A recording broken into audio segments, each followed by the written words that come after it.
ഇരിഞ്ഞാലക്കുട രൂപതയിലെ സഹൃദയ lumen academy ഒരുക്കുന്ന ക്ലാസ്സുകളിലേക്ക് ഏവർക്കും സ്വാഗതം. എൻ്റെ പേര് ആതിര. ഇന്ന് നമ്മൾ കെമിസ്ട്രിയിലെ ആദ്യത്തെ ടോപ്പിക്കായ ആറ്റവും ആറ്റത്തിന്റെ ഘടനയെക്കുറിച്ചാണ് പഠിക്കുന്നത്. എന്താണ് ആറ്റം? ഒരു പദാർത്ഥത്തിന്റെ രാസപരമായ ഏറ്റവും ചെറിയ കണികയാണ് ആറ്റം. പ്രകൃതിയിലെ എല്ലാ മൂലകങ്ങളും ആറ്റങ്ങൾ കൊണ്ടാണ് നിർമ്മിച്ചിരിക്കുന്നത്. ആറ്റം എന്ന ഗ്രീക്ക് പദം ആറ്റമോസ് എന്ന പദത്തിൽ നിന്നാണ് ഉണ്ടായത്. ആറ്റമോസ് എന്ന പദത്തിനർത്ഥം വിഭജിക്കാൻ കഴിയാത്തത് എന്നാണ്. ആറ്റം കണ്ടെത്തിയത് ജോൺ ഡാൾട്ടൺ ആണെങ്കിലും ആറ്റം എന്ന വാക്ക് ആദ്യമായി ഉപയോഗിച്ചത് ഓസ്റ്റ്വാൾഡ് ആണ്. ജോൺ ഡാൾട്ടന് വർണ്ണാന്തത എന്ന അസുഖം ഉണ്ടായിരുന്നു. അതുകൊണ്ടാണ് വർണ്ണാന്തതയ്ക്ക് ഡാൾട്ടനിസം എന്ന പേര് ലഭിച്ചത്. ആറ്റത്തെക്കുറിച്ചുള്ള ജോൺ ഡാൾട്ടന്റെ തിയറിയാണ് ആറ്റോമിക തിയറി. ആറ്റോമിക സിദ്ധാന്തത്തിൽ അദ്ദേഹം ഇങ്ങനെയാണ് പറയുന്നത്: എല്ലാ പദാർത്ഥങ്ങളും ആറ്റം എന്ന് പറയുന്ന അതിസൂക്ഷ്മ കണങ്ങളാൽ നിർമ്മിതമാണ്. രാസപ്രവർത്തന വേളയിൽ ആറ്റത്തെ വിഭജിക്കാൻ കഴിയുകയില്ല. അതുപോലെ നിർമ്മിക്കാനോ നശിപ്പിക്കാനോ കഴിയില്ല. ഒരു മൂലകത്തിന്റെ ആറ്റങ്ങളെല്ലാം ഗുണത്തിലും വലുപ്പത്തിലും മാസിലും സമാനമായിരിക്കും. എന്നാൽ വ്യത്യസ്ത മൂലകങ്ങളുടെ ആറ്റങ്ങൾ വ്യത്യസ്ത ഗുണവും മാസും ഉള്ളവയായിരിക്കും. രണ്ടോ അതിലധികമോ മൂലകങ്ങളുടെ ആറ്റങ്ങൾ ലളിതമായ അനുപാതത്തിൽ സംയോജിപ്പിച്ചാണ് സംയുക്തങ്ങൾ ഉണ്ടാകുന്നത്. ഇനി ആറ്റത്തിന്റെ ഘടന.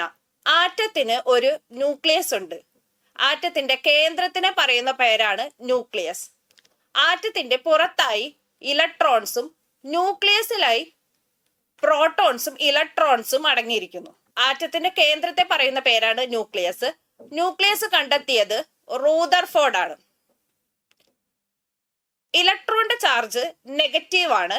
ഇലക്ട്രോൺസ് ന്യൂക്ലിയസിന് ചുറ്റുമാണ് പരിക്രമണം ചെയ്യുന്നത്.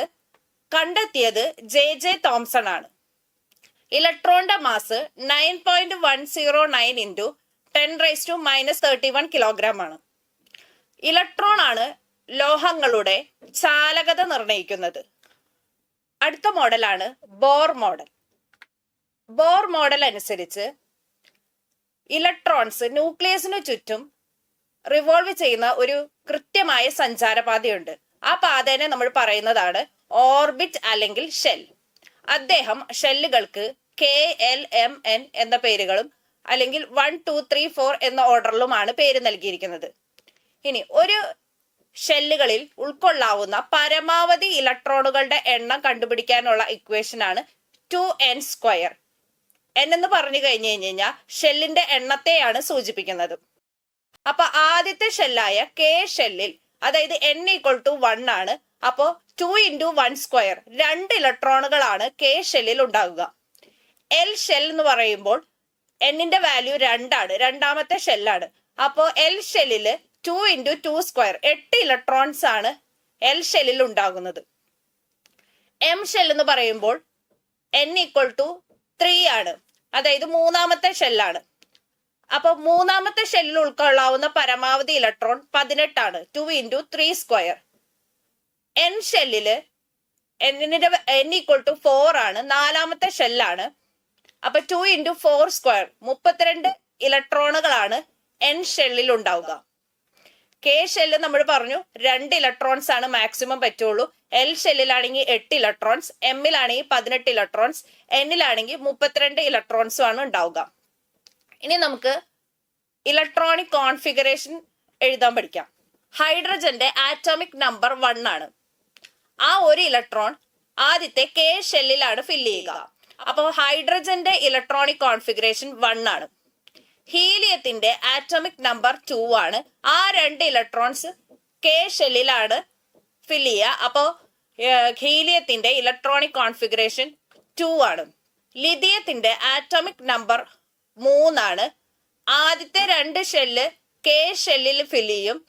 അവസാനത്തെ ഒരു ഇലക്ട്രോൺ L ഷെല്ലിലുമാണ് ഫില്ല് ചെയ്യുക. നമ്മൾ പറഞ്ഞു K ഷെല്ലിൽ മാക്സിമം 2 ഇലക്ട്രോൺസ് ആണ് ഉൾക്കൊള്ളുള്ളൂ. അടുത്ത വേറൊരു എക്സാമ്പിൾ കാർബണിന്റെ ആറ്റോമിക് നമ്പർ 6 ആണ്. ആദ്യത്തെ 2 ഇലക്ട്രോൺസ് K ഷെല്ലിൽ ആയിരിക്കും ഫില്ല് ചെയ്യുക.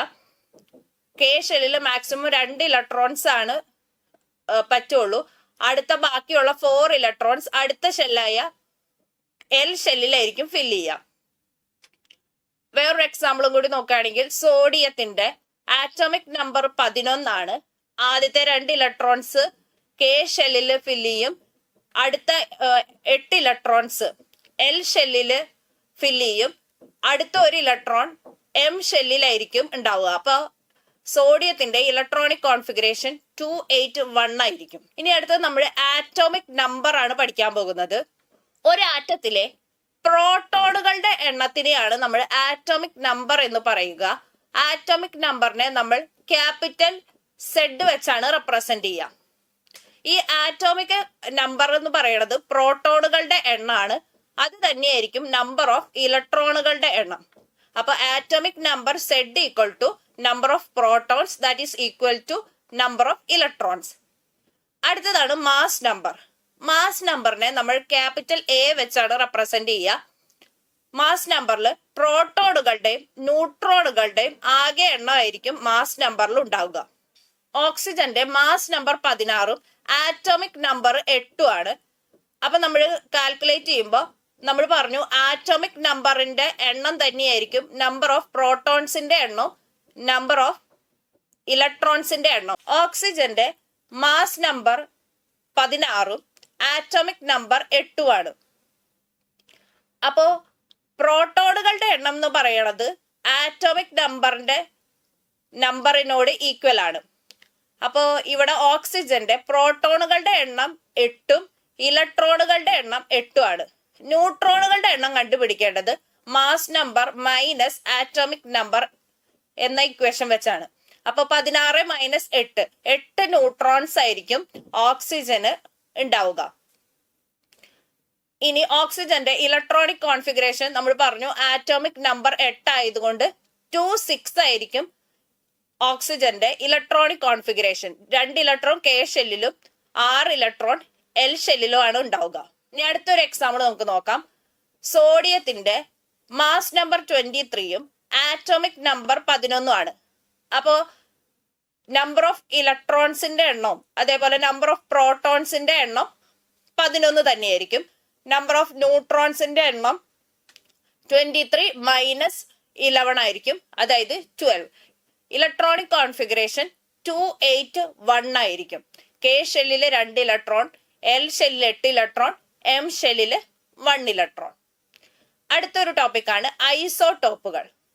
ഒരേ മൂലകത്തിന്റെ ആറ്റങ്ങൾക്ക് ഒരേ ആറ്റോമിക് നമ്പറും പക്ഷെ വ്യത്യസ്ത മാസ് നമ്പറും ഉണ്ടെങ്കിൽ അതിനെ പറയുന്ന പേരാണ് ഐസോടോപ്പുകൾ. ഐസോടോപ്പുകൾക്ക് എക്സാമ്പിൾ ആണ് ഹൈഡ്രജന്റെ ഐസോടോപ്പായ പ്രോട്ടിയം, ഡ്യൂട്ടീരിയം, അതേപോലെ തന്നെ ട്രിഷിയം.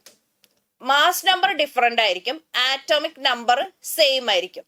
അടുത്തൊരു ഐസോടോപ്പാണ് കാർബണിന്റെ ഐസോടോപ്പ്. Carbon 12, carbon 13, carbon 14. ഐസോടോപ്പുകളുടെ കുറച്ച് ഉപയോഗങ്ങളാണ് ഇന്ന് നമ്മൾ പഠിക്കുന്നത്. കൊബാൾട്ട് 16 ഐസോടോപ്പ് ക്യാൻസറിന്റെ ട്രീറ്റ്മെന്റിന് വേണ്ടി ഉപയോഗിക്കുന്നു. അയോഡിൻ 131 ഐസോടോപ്പ് തൈറോയിഡ് രോഗങ്ങളുടെ ചികിത്സയ്ക്ക് വേണ്ടി ഉപയോഗിക്കുന്നു. കാർബൺ 14 ഐസോടോപ്പ് പുരാവസ്തുക്കളുടെ കാലപ്പഴക്കം നിർണ്ണയിക്കാനാണ് ഉപയോഗിക്കുന്നത്. യുറേനിയം 235 ഐസോടോപ്പ് ന്യൂക്ലിയർ റിയാക്ടറുകളിൽ ഉപയോഗിക്കുന്നു. അടുത്തതാണ് ഐസോബാർ.